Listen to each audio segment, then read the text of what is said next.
A very good evening to all.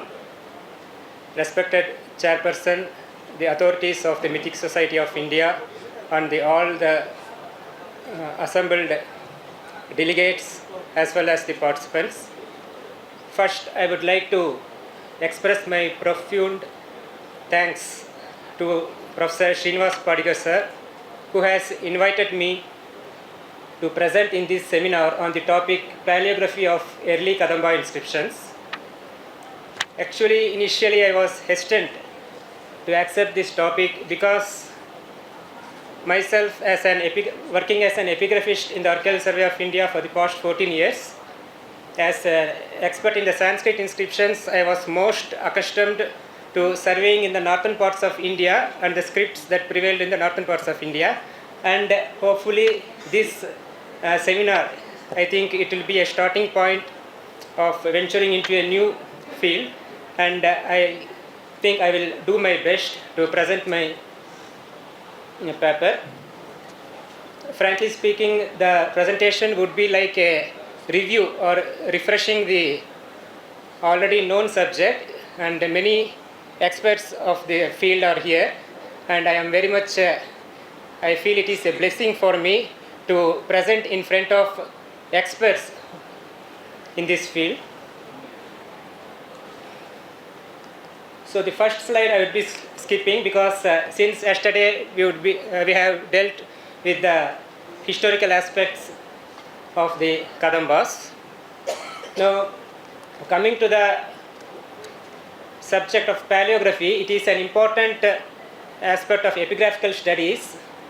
The importance, as you see here, in case wherever we do not find a datable inscription, where the inscription does not give a date, either in the Rignal year or Shaka year, or any era, the paleography comes handy and it helps a lot in fixing the date of an inscription. However, it has its own limitations. In paleography, we cannot particularly pinpointly date it as, for example, 321, 320 like that, but we can date century wise, 3rd century, 4th century likewise. And similarly, while dating the paleography, the inscriptions which have already been dated also helps a lot in dating an inscription in paleography wise. So as you know, since yesterday we know that the inscriptions of the Kadambas do not have any reference to Shaka era, and most of them are dated in Rignal year and mentions the date information as Grishma, Varsha, that is the seasonals and such things. In such cases, paleographical analysis of the script helps a lot in dating the inscriptions. Now, before going further, I would like to review some of the works who had done a lot in the field of paleography, especially related to the Kadamba dynasty, script of the Kadamba inscriptions.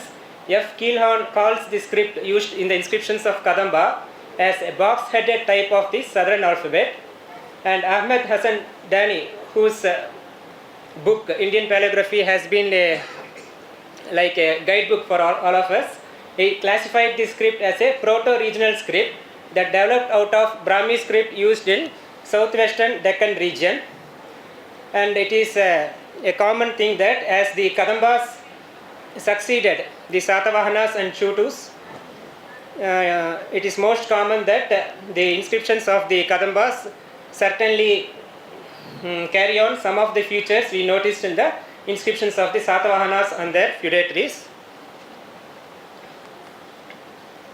So we know that the script of Kadamba period has certain important classical features with which we can identify, that is the thickened or box-headed serif mark.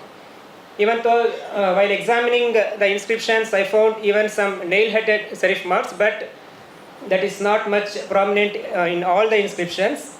Majority are thickened serif marks and some are box-headed, we can also notice. And the inscriptions of the Kadamba period has a very peculiar cursive style of medial vowels, and some of the letters like A, Ka, Nya and Ra have elongated and hooked verticals of letters, The current limbs of letters such as la and ha can be noticed.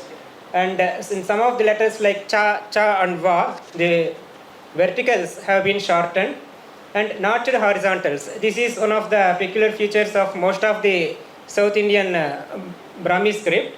We can notice such notch, that is a cursive horizontal line as well as the cursive vertical lines, not only in the Kadamba but also their contemporary scripts, contemporary script of contemporary dynasty, contemporary inscriptions such as the inscriptions of the Pallavas, the Western Gangas, the Vakatakas, as well as in the Guptas. And cursive style is peculiar for the South Indian Brahmi script. Compared to North, the Brahmi script which is available in the inscriptions of southern India are more cursive in style. So, when I was given this topic, I came to know that there are a number of inscriptions of the Kadamba dynasty, nearly 70 inscriptions are there. And for this present work, I had selected a few 13 inscriptions which were readily available in the book authored by Dr. G.S. Gai, the chief epigraphist, the former chief epigraphist of ASI, the inscriptions of early Kadambas. So these have been reproduced by me from the facsimils of estampages given in his book Inscriptions of Early Kadambas. Now, as you see here, how over the ages the script underwent transformations. And the second one is the Chandravalli inscription of Mayura Varman. We can notice as a gradual transformation of the verticals, the end of which is a hooked type, and how from angular to cursive it has developed. Similarly, in R form, where a vertical hooked type is attached, a horizontal hooked type is attached here, and similar transformation of the letter can be noticed. And E, U, and Ru, I could notice only in the one inscription so far I examined, that is the Halsi plates of Yuvaraja Kakustavarma, where at the end it is mentioned that Rushabhaya Namaha. Similarly, we have letters A, O, and Au. So in this, we could notice how the script changes from time to time. However, the change is not an all of a sudden; it is a very gradual and slow process.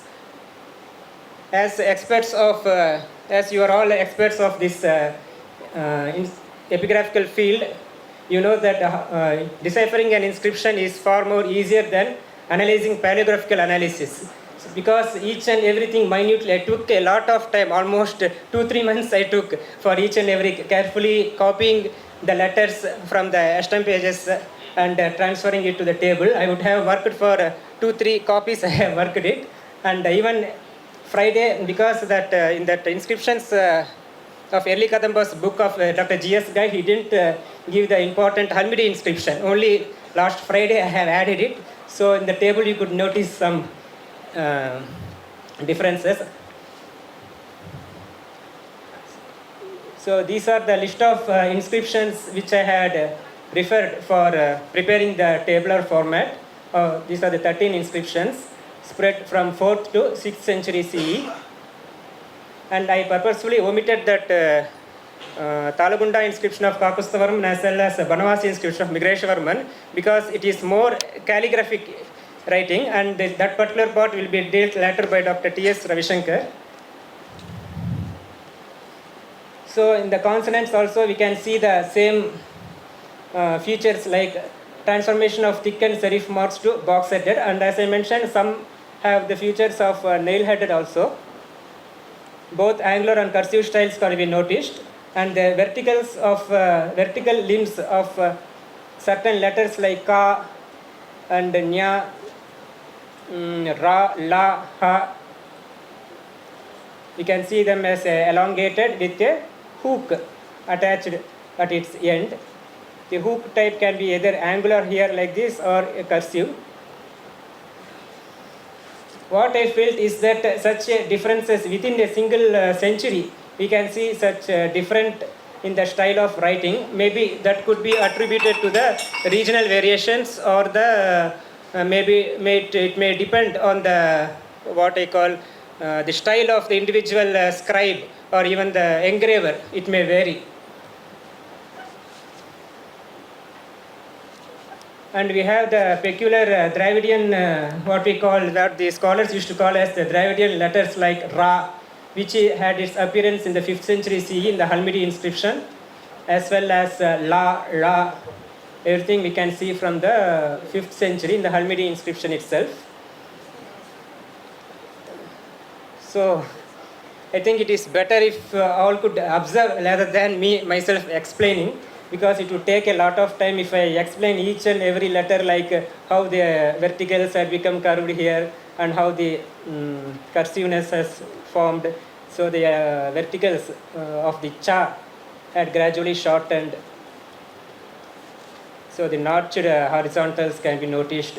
Similarly, the form of ma, the Malayalam inscription ma is very almost similar to those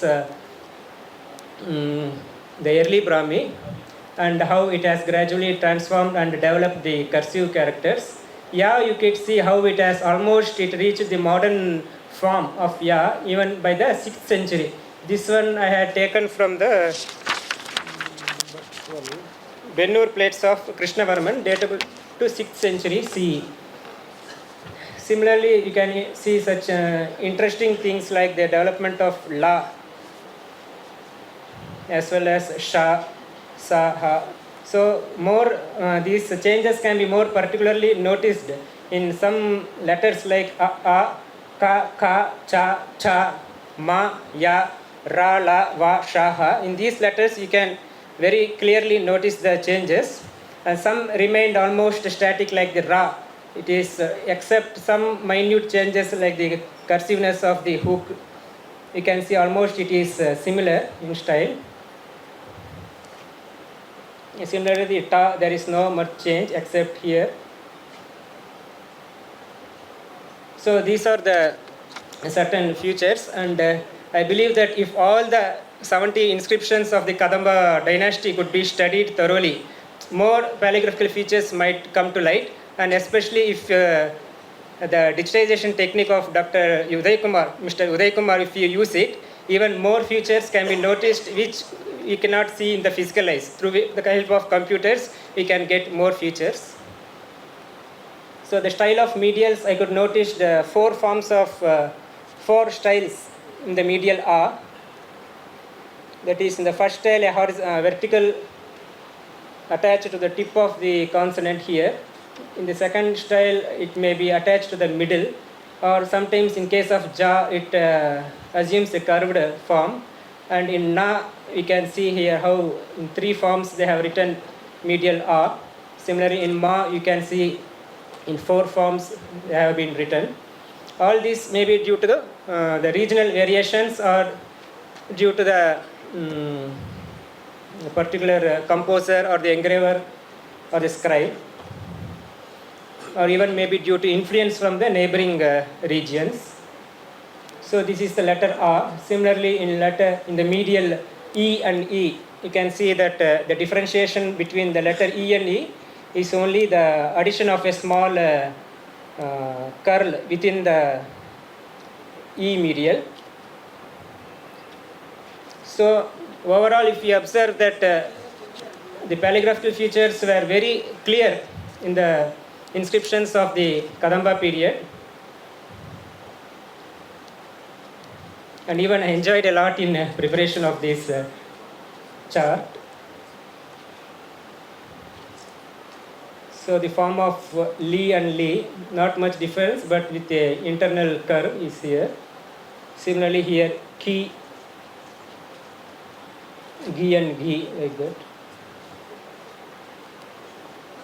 The medial U, it is almost similar to the medial A, except that it is instead of the topmost tip of the letter, it is attached at the bottom.